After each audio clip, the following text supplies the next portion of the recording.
عقیلہ آصفی کی پیدائش افغانستان کے مشہور تاریخی شہر کابل میں اس عہد میں ہوئی جب وہاں امن و آشتی کا دور دورہ تھا۔ فضاؤں میں محبت و خلوص کی مہک رچی تھی اور اقدار و روایات کی تابناکی بشری زندگی کو منور کیے ہوئے تھی۔ عقیلہ کا بچپن خوشیوں کے ہنڈولے میں جھولتے گزرا۔ زندگی کسی مصور کی شاہکار تصویر کے مانند کامل اور خوبصورتی کے تمام رنگوں سے مزین تھی۔ جان چھڑکنے والے والدین نے اولاد کو دنیا کی ہر نعمت سے مستفید کیا۔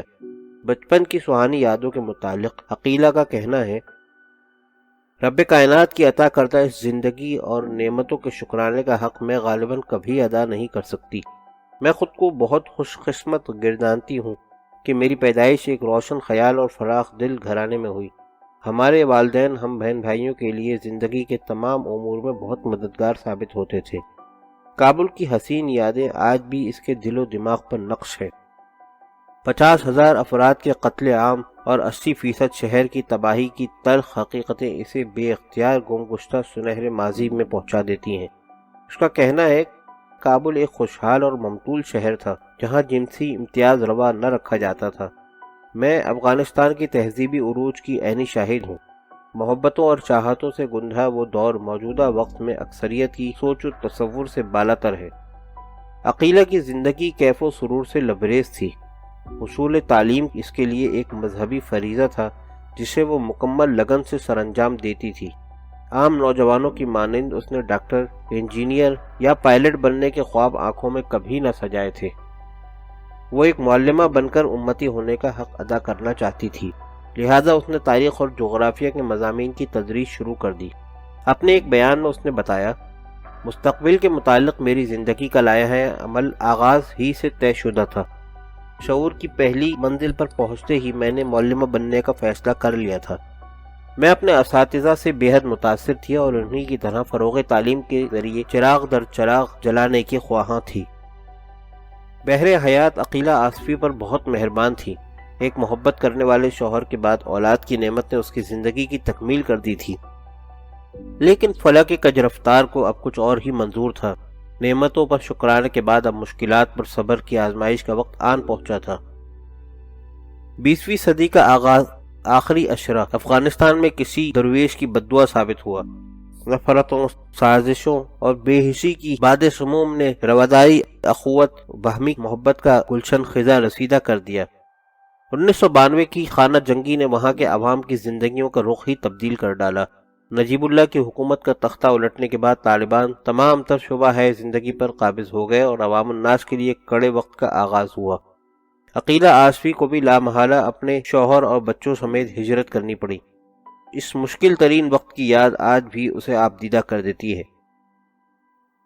حکومت کے خاتمے کے بعد مجاہدین نے ملکی نظم و نسق سنبھال لیا تھا، لیکن امن و محبت کا گہورا میرا وطن خانہ جنگی کا شکار ہو چکا تھا۔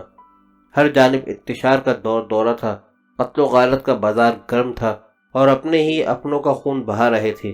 انسانی خون انتہائی ارزاں ہو چکا تھا، جلا وطنی ناگزیر تھی۔ معلوم متاع اور اسباب زندگی سب وہیں کے وہیں دھرے رہے۔ جانے کیوں مجھے لگا کہ میرا اسکول، میرے طلبہ اور میرا گھر سسک رہے تھے۔ گھر، اپنا گھر، کسی بھی عورت کی زندگی کا سب سے سہانا خواب ہوتا ہے۔ گھریلو زندگی کی افزائش اس کی جبلت میں ودیعت شدہ ہے۔ عقیلہ آصفی کا وجود دوہری آزمائش کے شکنجے میں جکڑا تھا۔ اپنے گھر اور وطن سے انخلا نے اس کی روح چھلنی کر دی تھی۔ واپسی کی کسی معینہ مدت کی کوئی امید نہ تھی۔ اس کا کہنا ہے، کابل میں تعمیر شدہ اس گھر کی تکمیل 6 سال کے عرصے پر محیط تھی اور کوئی بھی سامان باندھے بغیر بے سر و سامانی کی حالت میں ہمیں سب کچھ چھوڑ دینا پڑا۔ میرے لیے وہ وقت انتہائی کربناک تھا۔ بقا کی جبلی خواہش اسے پاکستان لے آئی۔ پنجاب کے مشہور شہر میانوالی کے ایک پسماندہ گاؤں کوٹ چندن میں سکونت اس کی زندگی میں ایک ایسا انقلاب برپا کرنے والی تھی جس سے وہ خود بھی بے خبر تھی۔ اس کی عمر اس وقت محض 26 سال تھی۔ عمر عزیز کا یہ دور کسی بھی انسان کے لیے امنگوں، خواہشوں اور ستاروں پر کمند ڈالنے کے جذبات سے بھرپور ہوتا ہے۔ کابل جیسے ممتول اور ترقی پسند شہر سے آمد کے بعد وہ کوٹ چندن کی خاک اڑاتی ٹیڑھی میڑھی گلیاں اور کچے پکے راستے اس کے دل میں لامتناہی اداسی پیدا کرتے تھے۔ اپنے وطن اور گھر میں کسی ملکہ کے سی شان سے زندگی بسر کرنے والی عقیلہ کے لیے ایک پسماندہ گاؤں میں محتاجی کی زندگی بسر کرنا بہت کٹھن تھا۔ آبائی وطن کی کشش اسے بے حال رکھتی تھی۔ یہاں اسے انوکھے تجربات اور حادثات کا سامنا کرنا پڑا جن کا تصور ہی کابل میں اس کے لیے بعید از قیاس تھا۔ وہ یہاں اکیلی مہاجر نہ تھی۔ کوٹ چندن نے اپنی باہیں انگنت افغان مہاجرین کے لیے واہ کی تھیں۔ غریب الوطن عقیلہ ایک عجیب مخمصے کا شکار تھی۔ ہم وطنوں کی موجودگی بیک وقت باعث تقویت و آزار تھی۔ ان کی سوچ اور طرز عمل اس کے لیے کسی صدمے سے کم نہ تھے۔ اپنے جذبات کی ترجمانی وہ کچھ یوں کرتی ہے: ہاں، ہم سبھی افغان تھے، ہمارا ضمیر ایک ہی وطن کی مٹی سے گندھا تھا، لیکن جلد ہی مجھے احساس ہو گیا کہ کابل میں بسر شدہ میری زندگی اور میری سوچ افغانستان کے دیگر علاقہ جاتی ان رہائشوں سے یکسر مختلف تھی۔ کوٹ چندن میں رہائش پذیر ہونے کے بعد وضوء معطل جیسی زندگی گزارنے کا احساس عقیلہ آصفی کے لیے موت سے بھی بدتر تھا۔ اس نے اپنا ادھورا خواب مکمل کرنے کی ٹھان لی اور ایک بار پھر فروغ تعلیم کے لیے کمر کس لی، لیکن آزمائشوں کا سلسلہ ابھی تھما نہ تھا۔ کوٹ چندن کے رہائشیوں کی زندگی کا کینوس نامکمل تھا۔ وہاں تعلیم نسواں کا سرے سے کوئی رواج ہی نہ تھا۔ لڑکے کبھی کبھار اسکول چلے جایا کرتے تھے، لیکن اس نے کبھی کسی لڑکی کو اسکول جاتے نہ دیکھا۔ لڑکوں کے پاس بھی کتابیں یا نصاب نامی کوئی چیز موجود نہ تھی۔ کابل کی سرکاری معلمہ کے لیے یہ امر حیران کن ہی نہیں افسوسناک بھی تھا کہ بچے حکمت عملی یا تعلیمی منصوبہ بندی کے بغیر جہالت کے اندھیروں کے راہی بن رہے تھے۔ عقیلہ کا بیان ہے: لوگ بے حد مہربان، مہمان نواز، سخی لیکن انتہائی روایت پسند تھے۔ لڑکیاں گھر سے تنہا نکلنے اور حصول تعلیم کی مجاز نہ تھیں۔ مقامی خواتین اکثر شام کو مجھ سے ملنے آیا کرتی تھیں۔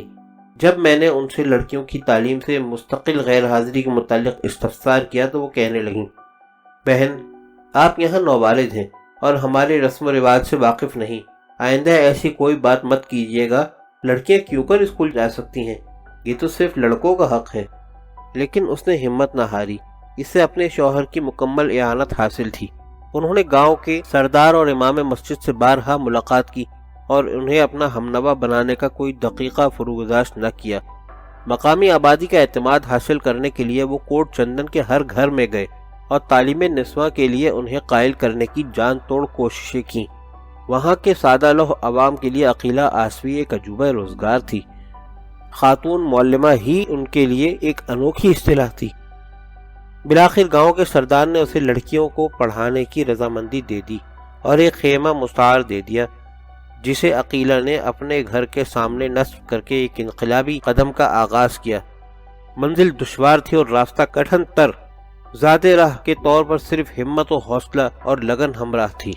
اس کے سفر کا آغاز انتہائی محتاط تھا۔ وہ ان کے معاشرتی رسوم و رواج کا احترام کرتی تھی۔ ان کے متعلق کوئی بھی منفی اظہار خیال اس کے لیے احسان فراموشی تھی۔ کوٹ چندن نے اسے اور اس جیسے سینکڑوں افغان مہاجرین کو پناہ دی تھی۔ وہ انہیں رائے برابر بھی تکلیف دینا نہیں چاہتی تھی، لیکن خواتین کو زیور تعلیم سے آراستہ کرنا اس کے نزدیک اخلاقی ہی نہیں بلکہ مذہبی فریضہ بھی تھا۔ تعلیم ایک بنیادی انسانی حق ہے جسے وہ بہر صورت انہیں دلوانا چاہتی تھی۔ عقیلہ آصفی کا کہنا ہے: میں نے مہاجر کیمپ میں ایک چھوٹے سے مستعار شدہ خیمے سے پڑھانے کا آغاز کیا۔ گاؤں کے معزز سردار نے مجھ سے تنخواہ کی بابت پوچھا، لیکن میرے لیے یہی بہت تھا کہ انہوں نے مجھے اعتماد کی انمول دولت بخش دی تھی۔ میں ان کی اقدار و روایات سے اب بخوبی واقف ہو چکی تھی اور انہیں کوئی ٹھیس پہنچانا نہیں چاہتی تھی۔ لہذا میں نے ایسے موضوعات کی تعلیم کا آغاز کیا جو ان کے لیے بے ضرر اور غیر متنازع تھے۔ ابتدا میں والدین محض ایک ہفتے کے لیے بچیوں کو بھیجنے پر رضامند ہوئے۔ گھریلو امور کے انتظام و انصرام کے علاوہ حفظان صحت کے اصول اور بنیادی مذہبی تعلیم سے آشنا کروایا۔ میں ان کے سرپرستوں کو یہ شعور دینا چاہتی تھی کہ تعلیم ایک فطری عمل ہے اور فطرت کبھی خوفناک نہیں ہوتی۔ یہ حیات انسانی کی اثر نو تزئین و آرائش کا ایک انمول وسیلہ ہے۔ تعلیم ایک بحر ہے جس کی روانی کہیں بھی نہیں روکی جا سکتی۔ مہاجر کیمپ میں فروغ تعلیم کا وہ سفر عقیلہ آصفی کے لیے خار زار ثابت ہوا تھا۔ مشکلات کا ایک طوفان تھا جسے اس جیسی اولوالعزم خاتون ہی برداشت کرنے کی متحمل تھی۔ والدین کی نیم رضامندی کا پڑاؤ طے ہونے کے بعد وسائل کی کمی کا مسئلہ جوں کا توں برقرار تھا۔ لڑکیاں سرے سے ان وسائل کے وجود سے لا علم تھیں۔ کتابیں، چاک اور تختہ سیاہ جیسی بنیادی ضروریات ناپید تھیں، لیکن چٹانی عزم و ہمت کے حامل عقیلہ نے زور بازو پر اکتفا کیا اور ذاتی کاوشوں سے متبادل ذرائع تخلیق کیے۔ اس خیمہ اسکول میں تختہ سیاہ کے لیے وہ رات کو کپڑوں کے ٹکڑے سلائی کرتی اور اگلے دن پڑھایا جانے والا سبق ان پر تحریر کر کے خیمے کی دیوار کے ساتھ لٹکا کر طالبات کو حروف آشنا کرتی تھی۔ عالمی تاریخ میں یہ منفرد متعلمین تھے جنہوں نے حروف سازی اپنی خاک آلود زمین پر سیکھی تھی۔ ان کی انگلیاں پینسلیں اور فرش گویا کاپیاں تھیں۔ عقیلہ کی محنت و لگن رنگ لانے لگی۔ بستی کے مقامی افراد کے علاوہ مہاجر والدین بھی اپنی بچیوں کو بلا خوف و خطر اس کے پاس بھیجنے لگے۔ 3 ماہ کے قلیل عرصے میں طالبات کی تعداد 40 سے متجاوز ہو گئی۔ تبدیلی کسی باد نسیم کی مانند کوٹ چندن کو معطر کرنے لگی تھی۔ پھر وہ لمحہ بھی آیا جب اس نے اپنا مرتب شدہ نصاب 2 حصوں میں منقسم کر کے صبح و شام میں پڑھانا شروع کیا۔ دسمبر 1996 میں اس کا یہ نصاب ایک باقاعدہ اسکول کی شکل اختیار کر گیا اور اس کی طالبات کی تعداد 75 ہو گئی۔ نصاب کو باقاعدہ حکومتی توثیق و منظوری دلوائی گئی۔ حکومتی نمائندوں نے اس موقع پر ذمہ داری کا مظاہرہ کیا اور انہیں باقاعدہ کتابیں اور کاپیاں بھیجی گئیں۔ اسکول میں طلبہ کی تعداد دھیرے دھیرے 170 ہو چکی تھی۔ بچیاں پہلے سے خود اعتماد تھیں۔ ایک طالبہ اس کی یادداشت کے نہا خانوں سے کبھی محو نہ ہوئی۔ اس نے اپنے چچا کو مشورہ دیا کہ وہ اون کی خرید و فروخت کا حساب رکھنے کے لیے کاپی استعمال کرے۔ چچا نے اس کی بات کو بالکل سنجیدہ نہ لیا، لیکن بعد ازاں اسکول میں سیکھے گئے بنیادی حساب کتاب کے عمل کی مدد سے اس نے چچا کو کاروباری معاملات میں بھرپور اعانت دی۔ چچا اس ہونہار بھتیجی سے اس قدر متاثر ہوا کہ اسے اپنی بہو بنا لیا۔ اسکول سے فارغ التحصیل طالبات عقیلہ کے کارواں میں شریک ہو گئیں اور دیگر طلباء کو تعلیم دینے لگیں۔ اس کی مثبت سوچ، جنون اور خلوص نیت اس کے طلباء میں بھی منتقل ہو چکا تھا۔ خیمہ اسکول اب ایک مستقل عمارت بن گئی تھی۔ وقت گزرنے کے ساتھ ساتھ تبدیلی نے کوٹ چندن کو مکمل طور پر اپنی لپیٹ میں لے لیا۔ جو والدین اسکول کے نام سے نابلد تھے وہ بخوشی اپنی بچیوں کو عقیلہ کے پاس بھیجنے لگے۔ ان کا طرز حیات یکسر بدل گیا۔ کھانا پکانے کے طریقے، سوچ، لائحہ عمل سب کچھ اب بدل چکا تھا۔ والدین اب اپنی بچیوں کی پڑھائی کے لیے فکر مند رہتے تھے۔ وہ ان کی تعلیمی ترقی کے متعلق پوچھنے آتے اور اساتذہ کی طویل غیر حاضری پر ناراضگی کا اظہار کرتے۔ ویکسینیشن کے عمل سے خائف اپنے بچوں کو چھپا دینے والے لوگ اب صاف ستھرے رہتے اور بچوں کی تمام تر طبی و تعلیمی ضروریات پوری کرنے لگے۔ گاؤں کے جس سردار نے اس خیمہ اسکول کی منظوری دی تھی، اس کا کہنا ہے، میں اکثر خود پہ حیران ہوتا ہوں کہ میں نے لا علمی اور جہالت کے اندھیروں میں زندگی کیوں کر بسر کی۔ میں خود تو اس نعمت سے فیضیاب نہ ہو سکا، لیکن مجھے خوشی ہے کہ میں نے اپنی اولاد کو اس سے بے بہرا نہ رکھا۔ عقیلہ نے کبھی بھی تصور نہ کیا تھا کہ اس کی یہ کاوشیں اس معاشرے کو یکسر بدل کر ان کے ذہن روشن کر دیں گی۔ اس کی چند طالبات افغانستان واپس چلی گئیں اور 1 ماہ کے بعد ہی انہوں نے وہاں کے گاؤں میں ایک درسگاہ قائم کی۔ اس کے قیام کو اب 12 سال گزر چکے ہیں۔ اس گاؤں کی ہر لڑکی وہیں پڑھتی ہے۔ ایک مقامی طالبہ بعد ازاں قابل سرجن بنی۔ کمپیوٹر سائنس کی مضامین اور دیگر شعبوں میں گراں قدر خدمات سر انجام دینے والی ان طالبات پر عقیلہ کو بجا طور پر فخر ہے۔ 1992 میں شروع ہونے والا سفر ربع صدی کی تکمیل کے قریب ہے، لیکن اس کا لگن اور جذبہ آج بھی روز اول ہی کی طرح قائم و دائم ہے۔ 2 دہائیوں قبل اس نے جن طالبات کو تعلیم دی، اب ان کی بیٹیاں بھی اسی کے اسکول میں زیر تعلیم ہیں۔ دوسری نسل تک تعلیمی ورثے کی منتقلی اس کے لیے پروردگار دو عالم کا خصوصی انعام ہے۔ اس کی طالبات مکمل طور پر اسی کا پرتو ہیں۔ ان کا نظریہ حیات و طرز عمل دیگر طلباء سے بے حد مختلف ہے۔ عقیلہ ان کے لیے مشعل راہ ہے۔ ایک بین الاقوامی صحافی للی ماؤ نے اپنے جریدے کے مضمون کے لیے اس کے اسکول کا خصوصی دورہ کیا اور طلباء و اساتذہ کے تاثرات قلم بند کیے۔ وطن واپسی پر اس کا کہنا تھا، عقیلہ اسفی کی طالبات کی سوچ اور ذہنی معیار دیکھ کر میں انگشتیں بدندہ تھی۔ ان بچیوں کے خواب و عزائم ہماریہ سے بلند تر ہیں۔ ایک بچی عقیلہ ہی کی طرح معلمہ بن کر ناخواندگی کے اندھیروں کو مٹانے کے لیے پرعزم تھی، تو دوسری ایک قابل ڈاکٹر بن کر اپنی قوم کی خدمت کے جذبے سے سرشار تھی۔ ان کے آہنی ارادے بذات خود ان کی کامیابی کے ضامن ہیں۔ اس کامیاب سفر کے باوجود عقیلہ کے دل کا ایک گوشہ تاحال اداس، بے کل اور خون کے آنسو روتا ہے۔ اس کے وطن کی مشکلات میں اضافہ ہی ہوتا چلا آ رہا ہے۔ افغانستان کا طویل بحران لاینجل ہے۔ 2.6 ملین سے زائد افغانی جلا وطنی کے مصائب میں مبتلا ہیں۔ ہر 2 میں سے صرف ایک بچہ پرائمری اسکول میں پڑھنے کا سہولت کار ہے۔ سیکنڈری سطح پر یہ تناسب مزید تنزلی کا شکار ہے اور 4 میں سے ایک بچہ ہی تعلیم حاصل کر پا رہا ہے۔ پاکستان میں یہ صورتحال مزید ابتر ہے، جہاں مقامی آبادی بنیادی سہولتوں سے محروم ہے۔ مہاجرین کیوں کر اس عیاشی سے مستفید ہو سکتے ہیں۔ عقیلہ کے انتھک جدوجہد کی بازگشت عالمی ایوانوں میں بھی گونجنے لگی ہے۔ 2015 میں اسے اقوام متحدہ کی UNHCR ریفیوجی ایوارڈ دیا گیا۔ یہ خصوصی ایوارڈ مہاجرین کی فلاح و بہبود کے لیے کوشاں افراد کو دیا جاتا ہے۔ اقوام متحدہ کے ہائی کمشنر انٹونیو نے اسے میڈل اور $1,00,000 عطا کیے۔ تقریب کے دوران اپنے بیان میں اسے خراج تحسین پیش کرتے ہوئے انٹونیو نے کہا، بہترین تعلیم تک محفوظ رسائی بچوں کے لیے ازحد ضروری ہے۔ یہی ایک وسیلہ ہے جس کی مدد سے وہ روزگار کے مواقع حاصل کرنے کے علاوہ معاشرے کی تعمیر و ترقی میں اپنا بھرپور کردار ادا کر سکتے ہیں۔ موجودہ دور میں بچے عدم تحفظ، جسمانی اور جنسی استحصال اور کشمکش کا شکار ہیں۔ عقیلہ آصفی جیسے نایاب افراد ہی اس امر سے آگاہ ہیں کہ مستقبل میں مہاجر بچوں کو معاشرے کا کارآمد شہری بننے کے لیے تعلیم کی اشد ضرورت ہے۔ ان کی تمام تر کوششوں اور عظمت کو ہم سلام پیش کرتے ہیں۔ UNHCR کے سفیر خالد حسینی نے اپنے بیان میں کہا، حصول تعلیم کے ذرائع تک باعزت رسائی ہر انسان کا بنیادی حق ہے، اور لاکھوں کروڑوں مہاجر بچوں کے لیے تو اس کی قدر و قیمت اور بڑھ جاتی ہے۔ یہی ایک ذریعہ ہے جس کے توسط سے وہ اپنا مستقبل خود تعمیر کر سکتے ہیں۔ میں نے کتنے ہی نوجوان مہاجر دیکھے ہیں جو اپنے مدار سے جدا ہو کر بے مقصد زندگی گزار رہے ہیں۔ تعلیمی سرمایہ کاری ہی کے ذریعے انہیں امید اور حیات کی تعمیر نو کا ایک موقع فراہم کیا جا سکتا ہے۔ اس ایوارڈ کا حصول عقیلہ آصفی کے لیے مسرت و انبساط کا بڑا ناقابل فراموش لمحہ تھا۔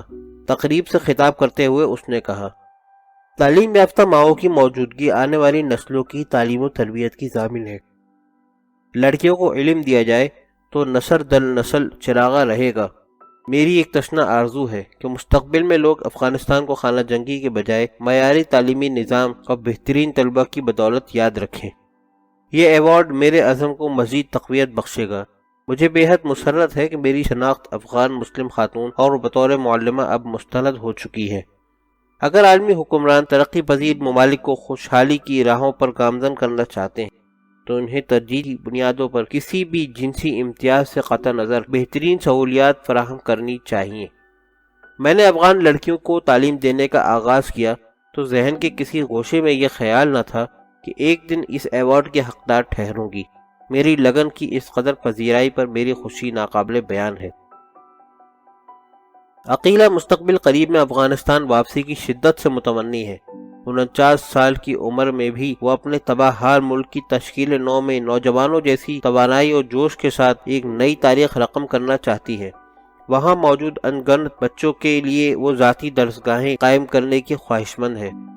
اقوام متحدہ نے اسے دی گلوبل ٹیچر پرائز کے لیے بھی نامزد کیا۔ یہ خصوصی ایوارڈ 10 بہترین عالمی اساتذہ میں سے کسی ایک کا مقسوم قرار پاتا ہے اور جیتنے والے کو $1 ملین کی خطیر رقم عطا کی جاتی ہے۔ مارچ 2016 میں اس اعزاز کی حقدار فلسطینی معلمہ حنان الحروب قرار پائیں، جن کی زندگی بذات خود حوصلہ و برداشت کی ایک الگ داستان ہے۔ ایک خیمے سے افزائش پانے والا اسکول اب 9 درسگاہوں پر محیط ہو چکا ہے۔ لاتعداد خواتین وہاں بطور اساتذہ خدمات سر انجام دے رہی ہیں۔ فی الوقت اس کے زیر نگرانی 1500 طلبہ تعلیم حاصل کر رہے ہیں، جن میں 900 لڑکیاں شامل ہیں۔ اس کے اسکول سے فارغ التحصیل 1000 طلبہ گریجویٹ بن چکے ہیں، جن میں مقامی بچوں کے علاوہ افغان طلبہ کا تناسب زیادہ ہے۔ یہ افغانی طلبہ اپنے وطن میں اساتذہ، ڈاکٹر، انجینئر، سرکاری ملازمین ہیں۔ اس کی لگن اور خدمت خلق کا جذبہ ان سبھی میں ایک مشترک قدر ہے۔ اس کی تربیت یافتہ کئی طالبات آج اساتذہ کے مقدس عہدے پر فائز ہو کر تعلیمی چراغاں جاری رکھے ہوئے ہیں۔ اس دنیا سے جہالت اور لا علمی کے اندھیرے کو مٹا کر تخلیقی آدم کا بہترین حق ادا کر رہی ہیں۔